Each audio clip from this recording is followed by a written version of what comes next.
Mon nom, c'est Chantal Drouin. J'habite à Laval-Lochère, production laitière et céréalière, avec mon conjoint Claude Bournival, depuis 1988.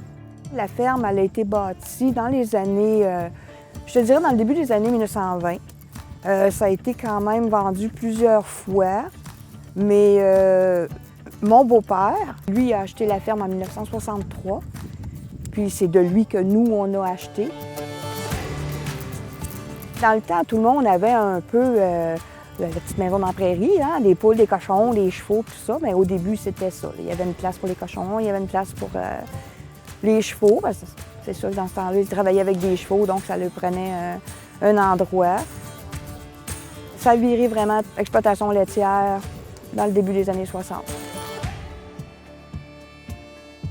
Dans le fond, l'étable a commencé ici. C'était juste ça, là, ce côté-là qui était l'étable à vaches, avec au fond là-bas qui étaient les stalles pour les chevaux et le taureau. Maintenant, c'est ça. À un moment donné, quand ils n'ont plus besoin des chevaux, ben ils ont fait des stalles pour les taures. Ce côté-ci, c'était du foin qu'il y avait. Plus en haut, parce que dans ce temps-là, c'est du foin lousse, hein? Fait que ça prenait bien la place. Fait que là, bien, étant donné qu'il n'y avait pas besoin de mettre autant de foin lousse, vu qu'ils faisaient des petites balles, bon, bien, ils ont agrandi pour faire 36 stalles. Il y avait 36 stalles de vaches.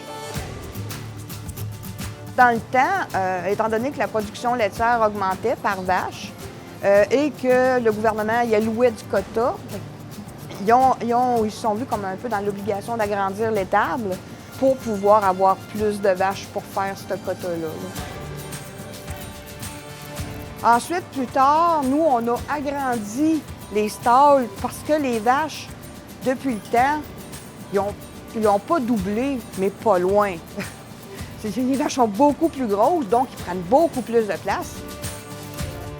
Ça a été bâti tellement solide dans ces années-là, qu'il n'y a plus de fin à ça, là.